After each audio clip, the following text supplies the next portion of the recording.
ಇದೇನಾ ನಿಮ್ಮ ಮನೆ ಎಂದು ರಾಣ ಒಂದು ಪುಟ್ಟ ಮನೆ ಮುಂದೆ ಕಾರು ನಿಲ್ಲಿಸಿ ಕೇಳಿದನು.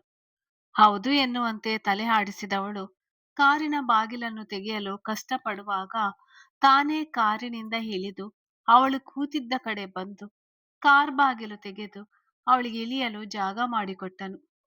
ಭಯದಲ್ಲಿ ತನ್ನ ಬ್ಯಾಗನ್ನು ಗಟ್ಟಿಯಾಗಿ ಹಿಡಿದು ಕಾರಿನಿಂದ ಇಳಿದವಳು ಮನೆ ಕಡೆ ಆತಂಕದಲ್ಲಿ ನೋಡಿದಳು. ಮನೆಯಲ್ಲಿ ಈ ವಿಷಯವನ್ನು ಯಾರೊಂದಿಗೂ ಹೇಳ್ಬೇಡಿ, ನಿಮ್ಗೇನು ತೊಂದರೆ ಆಗಿಲ್ವಲ್ಲ? ಹಾಗೆ ಆ ದುಷ್ಟರು ಇನ್ಯಾವತ್ತೂ ನಿಮ್ಮ ಕಣ್ಣಿಗೆ ಬೀಳೋಲ್ಲ. ಇನ್ನು ಮುಂದೆ ಓಡಾಡುವಾಗ ಅಂತಹ ನಿರ್ಜನ ಪ್ರದೇಶದಲ್ಲಿ ಒಬ್ಬರೇ ಓಡಾಡ್ಬೇಡಿ, ಜನ ಇರುವ ಕಡೆ ಓಡಾಡಿ ಎಂದು ತನ್ನ ಮುಂದೆ ತಲೆ ತಗ್ಗಿಸಿ ನಿಂತಿದ್ದ ಸ್ವರಗೆ ಹೇಳಿದನು. ಸರಿ ಅಣ್ಣ, ಮನೆಯಲ್ಲಿ ಅಮ್ಮನಿಗೆ ಹೇಳಲ್ಲ, ಹೇಳಿದ್ರೆ ಅಮ್ಮ ಗಾಬರಿ ಮಾಡಿಕೊಳ್ತಾರೆ ಅಂತ ನಡುಗುವ ಧ್ವನಿಯಲ್ಲಿ ಹೇಳಿದವಳು ಅವನಿಗೆ ಕೈ ಮುಗಿದಾಗ ಸರಿ ಎಂದು ತಲೆ ಆಡಿಸಿದ ರಾಣ ಅಲ್ಲಿಂದ ಹೋಗಿದ್ದನು. ಅವಳ ಅದೃಷ್ಟಕ್ಕೆ ಅಕ್ಕಪಕ್ಕದ ಮನೆಯ ಹೆಂಗಸರು ಯಾರು ಕೂಡ ಕಾರಿನಲ್ಲಿ ಬಂದ ಸ್ವರಳನ್ನು ಗಮನಿಸಿರಲಿಲ್ಲ. ಇಲ್ಲವಾಗಿದ್ರೆ ಸಂಜೆಯ ಸಮಯದಲ್ಲಿ ಮಾತನಾಡುತ್ತಾ ಕೂರುವಾಗ ಎಲ್ಲರೂ ಇದೇ ವಿಷಯವನ್ನಾಗಿ ಹಿಡಿದುಕೊಳ್ಳುತ್ತಿದ್ದರು. ಆ ಏರಿಯಾದಲ್ಲಿ ಹೆಂಗಸರಿಗೆ ಅನು ಅವರ ಮನೆಯ ವಿಷಯ ಅಂದರೆ ಬಹಳ ಸದರ. ಗಂಡು ದಿಕ್ಕಿಲ್ಲದ ಮನೆ, 3 ಜನ ಹೆಣ್ಣು ಮಕ್ಕಳಿರೋದು. ಹಾಗಾಗಿ ತಮ್ಮ ಬಾಯಿ ಚಪಲಕ್ಕೆ ಯಾವಾಗಲೂ ಅವರ ವಿಷಯವನ್ನು ಮಾತನಾಡುತ್ತಿದ್ದರು. ಅಮ್ಮ ಬೀಗ ಹಾಕಿಕೊಂಡು ಹೋಗಿದ್ದಾರೆ ಅಂದ್ರೆ ಹೋಟೆಲ್ಗೆ ಹೋಗಿರ್ಬೇಕು, ಮತ್ತೊಂದು ಬೀಗ ತನ್ನ ಬ್ಯಾಗ್ನಲ್ಲಿ ಇರ್ಬೇಕು ಅಂತ ಅಂದುಕೊಂಡವಳು ತನ್ನ ಬ್ಯಾಗ್ನಲ್ಲಿದ್ದ ಮತ್ತೊಂದು ಬೀಗ ತೆಗೆದು ಮನೆ ಬಾಗಿಲು ತೆರೆದವಳು ಕತ್ತಲೆಯಿಂದ ಕೂಡಿದ್ದ ಮನೆಯನ್ನು ನೋಡಿ ಲೈಟ್ ಆನ್ ಮಾಡಿದಳು.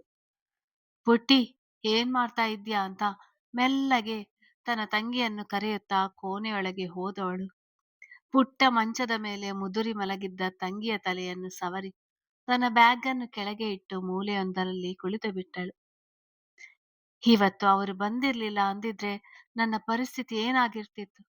ದೇವರಂತೆ ಬಂದು ಕಾಪಾಡಿದ್ದಾರೆ ನನ್ನನ್ನು. ನನ್ನ ಪಾಲಿಗೆ ನಿಜವಾದ ದೇವರೇ ಆಗಿಬಿಟ್ಟರು. ರಾಕ್ಷಸರು ನನ್ನ ಮೇಲೆ ಹೇಗೆ ಬಲಾತ್ಕಾರ ಮಾಡಲು ಬಂದಿದ್ದರು? ಅವರಿಗೆ ಹೇಗಾದರೂ ಮನಸ್ಸು ಬರುತ್ತೆ.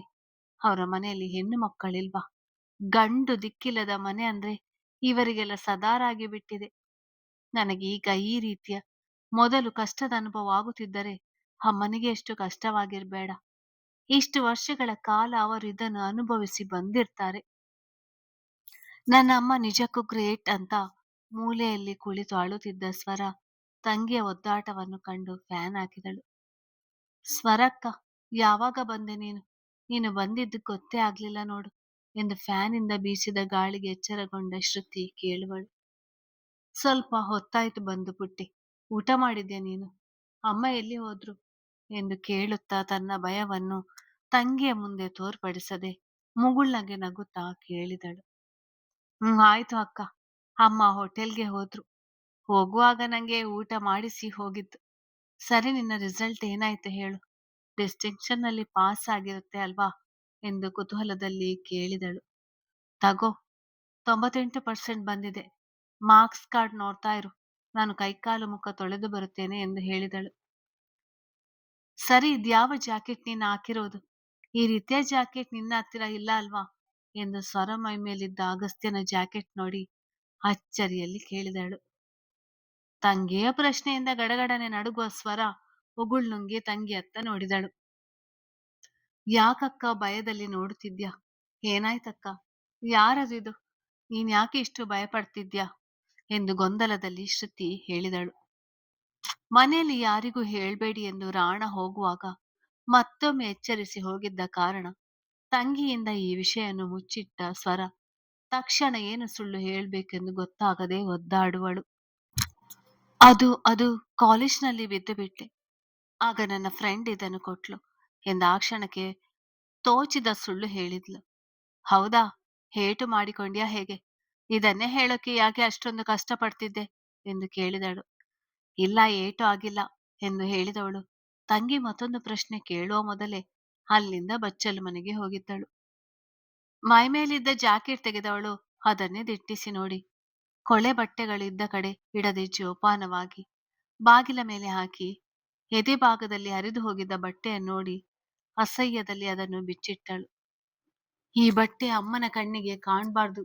ಕಂಡ್ರೆ ಅಮ್ಮ ಅಂತೂ ನನ್ನನ್ನು ಮನೆಯಿಂದ ಆಚೆನೇ ಕಳಿಸೋಲ್ಲ. ಓದುವುದು ಬೇಡ, ಏನು ಬೇಡ ಅಂತ ಮನೆಯಲ್ಲೇ ಕೂರಿಸಿ ಬಿಡ್ತಾರೆ.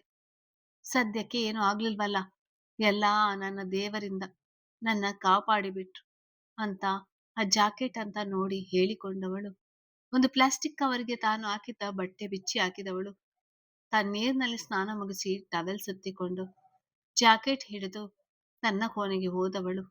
ಸಾಧಾರಣ ಚೂಡಿದಾರವನ್ನು ಹಾಕಿಕೊಂಡು ಅಗಸ್ತ್ಯನ ಜಾಕೆಟ್ ಅನ್ನು ತನ್ನ ಬಟ್ಟೆ ಜೋಡಿಸಿಕೊಂಡಿರುವ ಟ್ರಂಕ್‌ನ ಕೊನೆಯಲ್ಲಿ ಹಾಕಿ ಮುಚ್ಚಿಟ್ಟವಳು ಚಾಪೆಯ ಮೇಲೆ ಕುಳಿತುಕೊಂಡಳು. ಪದೇ ಪದೇ ಅವಳ ಕಣ್ಮುಂದೆ ಅಗಸ್ತ್ಯ ಅವಳನ್ನು ತಬ್ಬಿದ್ದು, ಅವಳಿಗೆ ನಿನ್ನ ಜೊತೆ ನಾನಿದ್ದೀನಿ ಎಂಬುದೆಲ್ಲ ನೆನಪಾಗುತ್ತಿದ್ದರೆ ಇಷ್ಟೊತ್ತು ಭಯದಿಂದ ಕುಳಿತಿದ್ದ ಹುಡುಗಿಯ ಮುಖದಲ್ಲಿ ಮೊದಲ ಬಾರಿಗೆ ನಾಚಿಕೆಯ ನಗು ಸುಳಿಯಿತು. ಅವರೆಷ್ಟು ಚಂದ ಇದ್ರು. ಬಾಲಿವುಡ್ ಫಿಲ್ಮ್ ಅಲ್ಲಿ ಬರುವ ಹೀರೋ ರೀತಿ ಇದ್ರು. ಹೀರೋ ತರನೇ ಬಂದು ನನ್ನನ್ನು ಕಾಪಾಡಿಬಿಟ್ರು ಎಂದು ಹೇಳಿಕೊಂಡ ಹೆಣ್ಣಿನ ಮನದಲ್ಲಿ ಅಗಸ್ತ್ಯ ಬಲವಾಗಿ ಬೇರೂರಿದ್ದ.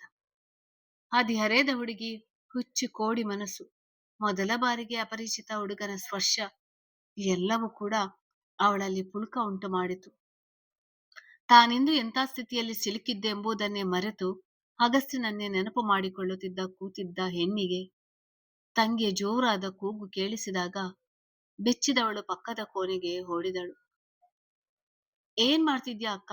ಅಷ್ಟೊತ್ತಿಂದ ಕರೀತಿದ್ದೆ, ಕೇಳಿಸ್ತಿರ್ಲಿಲ್ವಾ ನಿಂಗೆ ಎಂದು ನೆಲದ ಮೇಲೆ ಬಿದ್ದಿದ್ದ ಶ್ರುತಿ ಹೇಳಿದಾಗ ತಂಗಿಯ ಸ್ಥಿತಿಗೆ ನೊಂದುಕೊಂಡ ಸ್ವರ ಹೋಗಿ ಅವಳನ್ನು ಎಬ್ಬಿಸಿ ವೀಲ್ ಚೇರ್ ಮೇಲೆ ಕೂರಿಸಿದಳು. ಸಾರಿ ಪುಟ್ಟಮ್ಮ, ಅದು ಸ್ನಾನ ಮಾಡಿ ಬಟ್ಟೆ ಹಾಕಿಕೊಳ್ತಿದ್ದೆ, ಅದಕ್ಕೆ ಕೇಳಿಸ್ಲಿಲ್ಲ. ನೀನ್ ಯಾಕೆ ಎದ್ದೇಳಲು ಹೋದೆ? ವಾಶ್ರೂಮ್ಗೆ ಹೋಗ್ಬೇಕಾ ನೀನು ಎಂದು ಕೇಳಿದಳು. ಹೌದು ಅಕ್ಕ, ಅಮ್ಮ ಮನೇಲಿದ್ದಾಗ ಮಾಡಿದ್ದು ಎಂದು ಮುಜುಗರದಲ್ಲಿ ಹೇಳಿದಾಗ ತಂಗಿ ಹಣೆಗೆ ಮುತ್ತಿಟ್ಟು ಮತ್ತೊಮ್ಮೆ ಕ್ಷಮೆ ಕೇಳಿದ ಸ್ವರ ತಂಗಿಯನ್ನು ಬಚ್ಚಲಿಗೆ ಕರೆದುಕೊಂಡು ಹೋಗಿ ಅವಳು ಟಾಯ್ಲೆಟ್ ಯೂಸ್ ಮಾಡಿದ ನಂತರ ತಾನೇ ನೀರು ಹಾಕಿ ತಂಗಿಯ ಕೈಕಾಲು ಮುಖ ತೊಳೆದವಳು ಪುನಃ ನಿಧಾನಕ್ಕೆ ವೀಲ್ ಚೇರ್ ಮೇಲೆ ಕೂರಿಸಿದಳು. ಅಕ್ಕ, ಕಂಗ್ರಾಟ್ಸ್, 98% ತೆಗೆದಿದ್ಯಾ. ಮುಂದೆ ಕೂಡ ಚೆನ್ನಾಗಿ ಓದಿ ದೊಡ್ಡ ಆಫೀಸರ್ ಆಗ್ಬೇಕು ನೀನು ಅಂತ ನಗುತ್ತಾ ಹೇಳಿದಾಗ ತಂಗಿ ಅಂಗೈಗೆ ಮುತ್ತಿಟ್ಟ ಸ್ವರ ಕಣ್ಣು ತುಂಬಿಕೊಂಡು ಸರಿ ಎಂದು ತಲೆ ಆಡಿಸಿದವಳು ಹಾಲಲ್ಲಿ ತಂಗಿಗೆ ಟಿವಿ ಹಾಕಿಕೊಟ್ಟು ಅಡುಗೆ ಮನೆಗೆ ಹೋದವಳು. ಟೀ ಮಾಡಿ ತಂಗಿಗೆ ಒಂದು ಕಪ್ ಕೊಟ್ಟು ತಾನೊಂದು ಕಪ್ ಕುಡಿಯುತ್ತಾ ಕುಳಿತುಕೊಂಡಳು. ಯಾಕೋ ಇವತ್ತು ತುಂಬಾ ಭಯದಲ್ಲಿರುವ ಆಗಿದೆ ನೀನು. ಏನಾದ್ರೂ ನೋಡಿ ಬೆಚ್ಚಿದ್ಯಾ? ಮೊದಲೇ ಜನರನ್ನು ಕಂಡರೆ ತುಂಬಾ ಹೆದರುಕೊಳ್ತೀಯ ನೀನು ಅಂತ ನಡುಗುವ ಕೈಗಳಲ್ಲಿ ಟೀ ಕುಡಿಯುತ್ತಿದ್ದ ಸೊರಳನ್ನು ನೋಡಿ ಕೇಳಿದಳು. ಹಾಗೇನಿಲ್ಲ ಪುಟ್ಟಮ್ಮ, ಹೇಳಿದ್ನಲ್ಲ ಕಾಲೇಜ್ನಲ್ಲಿ ಬಿದ್ದಿದ್ದೆ ಅಂತ, ಅದಕ್ಕೆ ಸ್ವಲ್ಪ ಭಯ ಇದೆ ಅಷ್ಟೆ. ನೀನು ಟಿವಿ ನೋಡು, ಅಮ್ಮ ಎಷ್ಟೊತ್ತಿಗೆ ಬರ್ತೇನೆ ಅಂತ ಹೇಳಿದ್ದಾರೆ ಎಂದು ಕೇಳಿದಳು. ಸ್ವಲ್ಪ ಹೊತ್ತಿಗೆ ಹಿಂತಿರುಗಿ ಬರುತ್ತೇನೆ ಅಂತ ಹೇಳಿ ಹೋದರು, ಇನ್ನೇನೋ ಬರ್ಬಹುದು ಎಂದು ಹೇಳಿದಾಗ ತರಕಾರಿ ಚೀಲ ಹಿಡಿದು ಮನೆಯೊಳಗೆ ಬರುವ ಅನು ಅವ್ರ ಮಕ್ಕಳನ್ನು ನೋಡಿ ಮುಗುಳ್ನಗೆ ನಕ್ಕರು. ಅಮ್ಮ, ಗುಡ್ ನ್ಯೂಸ್ ಇದೆ. ನಮ್ಮ ಸ್ವರ ಅಕ್ಕ PUCಯಲ್ಲಿ 98% ತೆಗೆದಿದ್ದಾಳೆ. ಹಬ್ಬದ ಅಡಿಗೆ ಮಾಡ್ಬೇಕು ನೋಡು ಇವತ್ತು ಎಂದು ಶ್ರುತಿ ನಗುತ್ತಾ ಹೇಳಿದಾಗ ಆಶ್ಚರ್ಯಗೊಂಡ ಅನು ಅವರು ಸ್ವರ ಕಡೆ ನೋಡಿದರು. ಹೌದೇನೆ ಪುಟ್ಟ, ನೀನು 98% ತೆಗೆದಿದ್ಯಾ ಅಂತ ತರಕಾರಿ ಚೀಲವನ್ನು ಟೇಬಲ್ ಮೇಲೆ ಇಟ್ಟು ಮಗಳನ್ನು ತಬ್ಬಿ ತಮ್ಮ ಸಂತೋಷವನ್ನು ವ್ಯಕ್ತಪಡಿಸಿದರು. ತುಂಬಾ ಸಂತೋಷ ಆಯ್ತು ಪುಟ್ಟ, ಮುಂದೆ ಕೂಡ ಹೀಗೆ ಓದಿನಲ್ಲಿ ಮುಂದೆ ಬಾ. ಛೆ, ಸ್ವೀಟ್ಸ್ ತರುವುದನ್ನೇ ಮರೆತು ಬಿಟ್ಟೆ. ಇವತ್ತು ಹಾಲ್ ಖೀರು ಮಾಡ್ತೇನೆ. ನಿಮ್ಮಿಬ್ಬರಿಗೆ ಏನೇನ್ ಬೇಕು ಹೇಳಿ ಎಂದು ಮಕ್ಕಳಿಬ್ಬರನ್ನು ನೋಡಿ ಕೇಳಿದರು. ಅಮ್ಮ, ಸ್ವೀಟ್ಸ್ ನಾನೇ ತಂದಿದ್ದೇನೆ ಇರು, ತೆಗೆದುಕೊಂಡು ಬರುತ್ತೇನೆ ಎಂದು ಸ್ವರ ರೂಮಿಗೆ ಹೋಗಿ ತನ್ನ ಕಾಲೇಜ್ ಬ್ಯಾಗಿನಲ್ಲಿದ್ದ ಪೇಡವನ್ನು ತಂದು ತನ್ನಮ್ಮ ಹಾಗೂ ತಂಗಿಗೆ ಕೊಟ್ಟಳು. ತುಂಬಾ ಚೆನ್ನಾಗಿದೆ ಪುಟ್ಟ ಎಂದು ಹೇಳಿದಾನು ಅವರು. ಯಾರು ಹೊರಗೆ ಕರೆಯುತ್ತಿದ್ದಾರೆಂದು ಹೊರಗೆ ಹೋದವರು ಖುಷಿಯಲ್ಲಿ ಪುನಃ ಮನೆಯೊಳಗೆ ಬಂದಿದ್ದರು.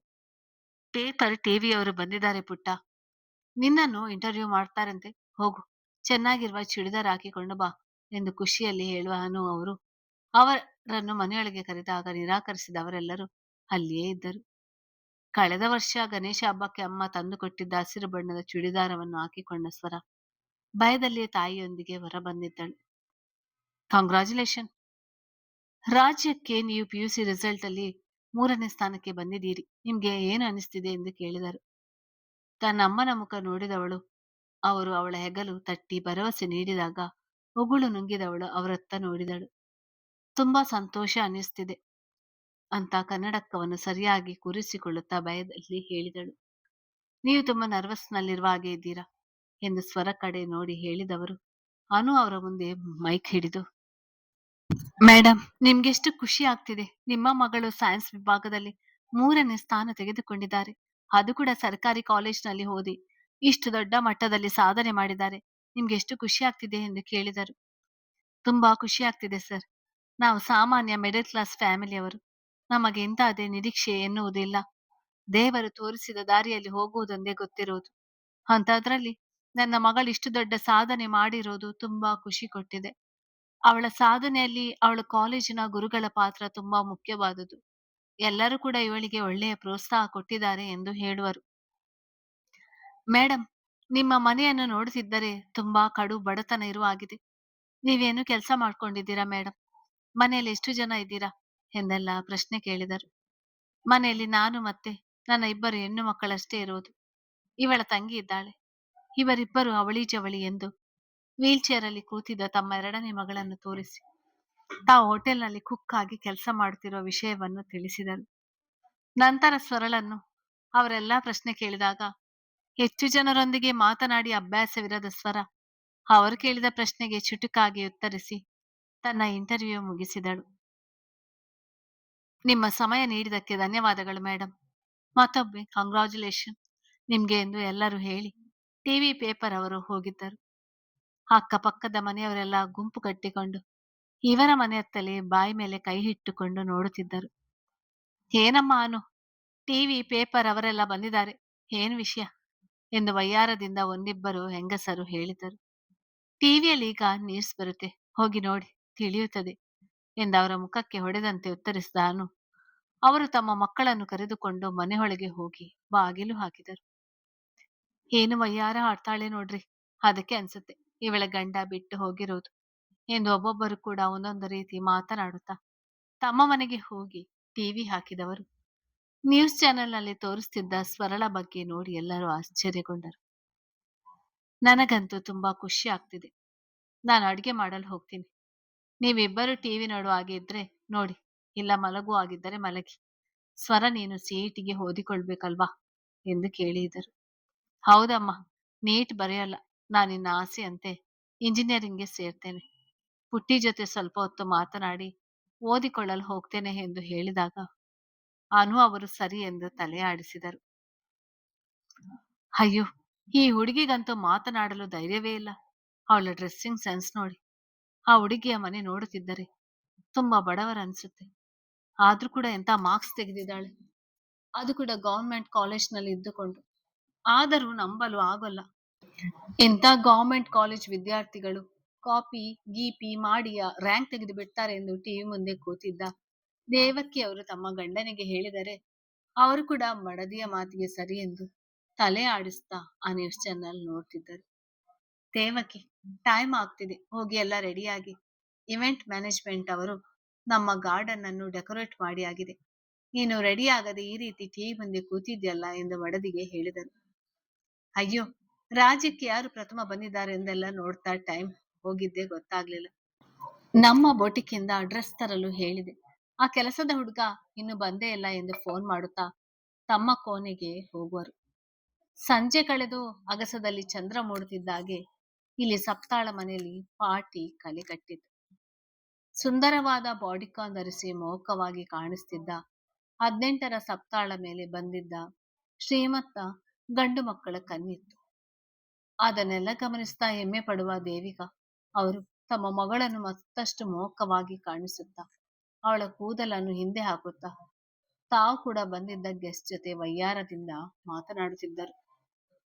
ಇನ್ವೈಟ್ ಮಾಡಿದ ಎಲ್ಲ ಗೆಸ್ಟ್ಗಳು ಬಂದ ನಂತರ ಕೇಕ್ ಕಟ್ ಮಾಡಿ ಸಂಭ್ರಮಿಸಿದ ಸಪ್ತಾ ಎಲ್ಲರ ವಿಶಸ್ ನಗುಮುಖದಿಂದ ಪಡೆದುಕೊಂಡವಳು ನಂತರ ತನ್ನ ಫ್ರೆಂಡ್ಗಳ ಜೊತೆ ಪಾರ್ಟಿ ಮಾಡಲು ಪಬ್ಗೆ ಹೋಗಿದ್ದಳು. 18 ವರ್ಷ ಅವಳಿಗೆ. ಅವಳು ಡಿಗ್ರಿ ಕಾಲೇಜ್ ಮೆಟ್ಟಿಲು ಹತ್ತಿಲ್ಲ. ಅವಳನ್ನು ಕೂಲೆ ಗ್ಯಾಂಗ್ ಜೊತೆ ಪಬ್ಗೆ ಹೋಗಲು ಬಿಟ್ಟಿದ್ಯಲ್ಲ, ನೀನು ಇದೆಲ್ಲ ನನಗೆ ಇಷ್ಟವಾಗುತ್ತಿಲ್ಲ. ನೀನೇ ಅವಳನ್ನು ಹಾಳು ಮಾಡ್ತೀಯಾ ಅನ್ಸುತ್ತೆ ಮಮ್ಮಿ ನನಗೆ ಎಂದು ನಿಶಾಂತ್ ತನ್ನಮ್ಮನ ಕಿವಿ ಹತ್ತಿರ ಹೋಗಿ ಹೇಳಿದನು. ನಿಶಾಂತ್ ಮೆಲ್ಲಗೆ ಮಾತನಾಡು. ಯಾಕೆ ಲೋ ಕ್ಲಾಸ್‌ನವರ ರೀತಿ ವರ್ತಿಸ್ತೀಯ? ನಾವು ಕೂಡ ಸಮಾಜದಲ್ಲಿ ಒಂದು ದೊಡ್ಡ ಮಟ್ಟದಲ್ಲಿ ಆಸ್ತಿ ಮಾಡಿರುವವರು. ಈ ಸೊಸೈಟಿಯಲ್ಲಿ ನಮಗೆ ನಮ್ಮದೇ ಆದ ಗೌರವ, ಘನತೆ ಇದೆ. ಅದಕ್ಕೆ ತಕ್ಕನಾಗಿ ನಡೆದುಕೊಳ್ಬೇಕು. ಈಗಿನ ಕಾಲದಲ್ಲಿ ಪಾರ್ಟಿ, ಪಬ್ ಅನ್ನೋದು ಕಾಮನ್. ನೀನ್ಯಾಕೆ ಹಳೆ ಕಾಲದವರ ರೀತಿ ಆಡ್ತೀಯ? ನಿನ್ ತಂಗಿ ನಿನ್ಗಿಂತ ಜಾಸ್ತಿ ಮಾರ್ಕ್ಸ್ ತೆಗೆದಿದ್ದಾಳೆ ಅನ್ನೋ ಹೊಟ್ಟೆ ಕಿಚ್ಚ ಇದು? ಎಂದು ವ್ಯಂಗ್ಯವಾಗಿ ಕೇಳಿದರು. ಏನಂತ ಮಾತನಾಡ್ತೀಯ? ನನ್ನ ತಂಗಿ ಮೇಲೆ ನಾನ್ಯಾಕೆ ಹೊಟ್ಟೆಗಿಚ್ಚು ಪಡಲಿ? ಅವಳು ಹಾಳಾಗುತ್ತಿರುವುದನ್ನು ತಡೆಯಲು ಹೇಳಿದೆ ಅಷ್ಟೇ. ನನಗೇನು, ನೀವೇನಾದ್ರೂ ಮಾಡಿಕೊಳ್ಳಿ. ಇದುವರೆಗೂ ಚಿಕ್ಕ ವಯಸ್ಸಿನಿಂದ ನನಗೆ ಅಂತ ನೀವು ನಿಮ್ಮ ಮಗಳಿಗೆ ಖರ್ಚು ಮಾಡುವ ಅರ್ಧದಷ್ಟು ಖರ್ಚು ಮಾಡಿಲ್ಲ ಅನ್ನೋದು ನೆನಪಿರ್ಲಿ. ಕೊನೆಗೆ ನಿಮ್ಮನ್ನು ಸಾಕೋದು ನಮ್ಮಂತ ಗಂಡು ಮಕ್ಕಳೇ. ನಮಗೆ ಮೋಸ ಮಾಡಿ ನೀವು ನಿಮ್ಮ ಹೆಣ್ಣು ಮಕ್ಕಳಿಗೆ ಎಲ್ಲವನ್ನು ಕೊಟ್ಟು ಕಳಿಸ್ತೀರಾ. ಕೊನೆಗೆ ನಾವು ಕಷ್ಟಪಡುತ್ತಾ ನಿಮ್ಮನ್ನು ಸಾಕುವಾಗ ನಮ್ಮ ಹೆಂಡತಿ ಮಕ್ಕಳು ಬಂದಾಗ ನೀವು ಹೇಗೆ ನಡೆದುಕೊಳ್ಳುತ್ತೀರಿ ಅನ್ನುವುದು ನಂಗೆ ಚೆನ್ನಾಗಿಯೇ ಗೊತ್ತು ಎಂದು ತಾನು ಕೂಡ ವ್ಯಂಗ್ಯವಾಗಿ ಹೇಳಿದ ನಿಶಾಂತ್ ಅದೇ ಏರಿಯಾದಲ್ಲಿದ್ದ ತನ್ನ ಅತ್ತೆ ಮನೆಗೆ ಹೋಗುವನು. ಕೊಬ್ಬು ನೋಡಿ ಇವನದು. ನಾವೇನು ಇವಂಗೆ ಏನು ಮಾಡಿಲ್ಲ ಅನ್ನುವ ಹಾಗೆ ಆಡುತ್ತಾನೆ. ನನಗಿರುವುದು ಒಬ್ಬಳೇ ಹೆಣ್ಣು ಮಗಳು, ಅದು ಕೂಡ ಅಷ್ಟು ಸುಂದರವಾಗಿ ಹುಟ್ಟಿದ್ದಾಳೆ. ಅವಳಿಗೆ ಸ್ವಲ್ಪ ಪ್ರೀತಿ ಹೆಚ್ಚಿಗೆ ತೋರಿಸಿದ್ರೆ ಇವನು ಇಷ್ಟು ಹೊಟ್ಟೆ ಕಿಚ್ಚು ಪಡುತ್ತಾನೆಂದು ಮೂಗು ಮುರಿದವರು ತಮ್ಮ ಗೆಳತಿಯರ ಜೊತೆ ಇಸ್ಪೀಟ್ ಆಡುತ್ತಾ ಡ್ರಿಂಕ್ಸ್ ಮಾಡುವರು. ತಗೋ ಊಟ ಮಾಡು. ನೀನು ಈ ರೀತಿ ಪಾರ್ಟಿಯಲ್ಲಿ ಮದ್ಯಕ್ಕೆ ಬಿಟ್ಟು ಬಂದಿದ್ಯಾ ಅಂದ್ರೆ ಕೋಪ ಮಾಡಿಕೊಂಡು ಅಥವಾ ಜಗಳ ಮಾಡಿಕೊಂಡು ಬಂದಿದ್ಯಾ ಅಂತ ಅರ್ಥ ಎಂದು ಅವನ ಮುಂದೆ ಊಟದ ತಟ್ಟೆ ಹಿಡಿದ ಸ್ವಾತಿ ಹೇಳಿದಳು. Thank you. ಪಾರ್ಟಿಯಲ್ಲಿ ಜ್ಯೂಸ್ ಚಿಪ್ಸ್ ತಿಂದೆ, ಸಾಕಾಗಿ ಹೋಗಿತ್ತು.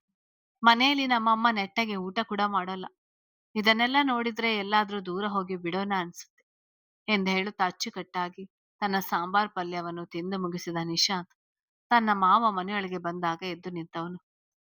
ಕೂತ್ಕೋ ಅಪ್ಪ ಕೂತ್ಕೋ ಎಂದು ಹೇಳಿದವರು ತಮ್ಮ ಕೋಣೆಯೊಳಗೆ ಹೋಗಿದ್ದರು.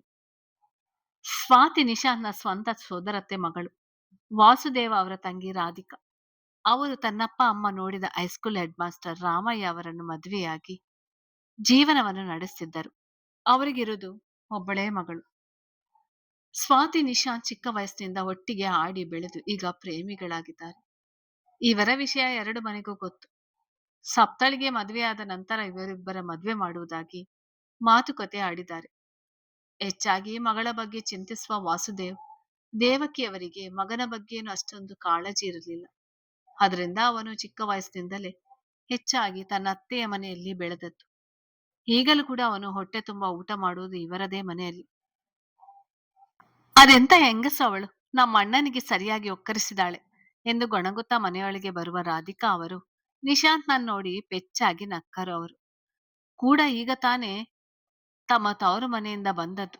ಇಸ್ಪಿಟ್ ಹಾಡುತ್ತಾ ಡ್ರಿಂಕ್ಸ್ ಮಾಡುತ್ತಿದ್ದ ತಮ್ಮ ಅತ್ತಿಗೆಯನ್ನು ನೋಡಿ ಅಲ್ಲಿರಲು ಮನಸ್ಸಾಗದೆ ಮನೆಗೆ ಬಂದಿದ್ದರು. ನಿಶಾಂತ್, ನೀನ್ ಇಲ್ಲಿದ್ದೀಯಪ್ಪ, ಊಟ ಮಾಡಿದ? ಆಯ್ತು ಅತ್ತೆ, ನೀವೇನು ಇಷ್ಟು ಬೇಗ ಬಂದು ಬಿಟ್ರಿ? ಪಾರ್ಟಿ ಸಾಕಾಗೋಯ್ತು ಏನೋ ಎಂದು ಕೇಳಿದನು. ಥೂ, ಅದು ಒಂದು ಪಾರ್ಟಿನೇನು? ಅಲ್ಲಿರುವ ಹೆಂಗಸರು ತಾವು ಗಂಡಸರಿಗೆ ಏನು ಕಮ್ಮಿ ಇಲ್ಲ ಎನ್ನುವ ಹಾಗೆ ಇಸ್ಪಿಟ್ ಹಾಡುತ್ತಾ ಡ್ರಿಂಕ್ಸ್ ಮಾಡುತ್ತಾ, ನಿಮ್ಮ ಅಮ್ಮನಿಗೆ ಸ್ವಲ್ಪ ಜವಾಬ್ದಾರಿ ಇಲ್ಲ, ನಿನ್ನ ತಂಗಿಯನ್ನು ಪಬ್ಗೆ ಕಳಿಸಿದಾಳಂತೆ. ಇದೆಲ್ಲ ನೋಡ್ತಾ ಇದ್ರೆ ಮುಂದೇನಾಗುತ್ತೋ ಏನೋ. ಸದ್ಯ ನೀನೊಬ್ಬ ಸರಿಯಾಗಿದ್ಯಾ. ನನ್ನ ತವರು ಮನೆಯಲ್ಲಿ ನಮ್ಮ ಅಣ್ಣನು ಕೂಡ ಹೆಂಡತಿಯ ಗುಲಾಮ ಎಂದು ಹೇಳುತ್ತಾ ನಕ್ಕಾಗ ತಾನು ಕೂಡ ನಗುವ ನಿಶಾಂತ್ ಸಮಯವಾಗುತ್ತಿದ್ದ ಹಾಗೆ ತಾನು ಮನೆಗೆ ಹೋಗುವುದಾಗಿ ಹೇಳಿ ಹೋಗುವನು. ಫಬ್ಬೊಂದರಲ್ಲಿ ಕುಣಿದು ಕುಡಿದು ಮಜಾ ಮಾಡುತ್ತಿದ್ದ ಸಪ್ತ ಮತ್ತು ಅವಳ ಗ್ಯಾಂಗ್ ಒಂದೆಡೆ ಆಟವನ್ನು ಆಡುತ್ತಿದ್ದರು. ಎಲ್ಲರೂ ಕೂಡ ತಮಗೆ ಚೀಟಿಯಲ್ಲಿ ಸಿಕ್ಕ ವಿಷಯವನ್ನು ಮಾಡಿ ತೋರಿಸುವುದು, ಇಲ್ಲ ಇಷ್ಟುದ್ದ ಭಾಷಣ ಮಾಡುವುದು ಮಾಡುತ್ತಿದ್ದರು. ಕೊನೆಗೆ ಸಪ್ತಾಳ ಸರದಿ ಬಂದಾಗ ಅವಳಿಗೆ ಮದ್ವೆ ಎನ್ನುವ ಕಾನ್ಸೆಪ್ಟ್ ಸಿಕ್ಕಿತ್ತು. ಓಯ್, ನನಗೆ ಮದುವೆ ಬಗ್ಗೆ ಅಂತ ಸ್ಪೆಷಾಲಿಟಿ ಏನಿಲ್ಲ. ನಾನಿರುವ ರೀತಿ ನನ್ನನ್ನು ಒಪ್ಪಿಕೊಂಡು ಪ್ರೀತಿ ಮಾಡುವವನು ಸಿಗ್ಬೇಕು.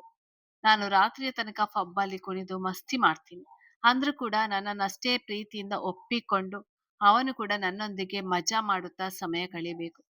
ನಾನು ಹೇಳಿದಕ್ಕೆಲ್ಲ ಎಸ್ ಅನ್ಬೇಕು. ನಂಗೆ ಕಂಡೀಷನ್ ಹಾಕ್ಬಾರ್ದು.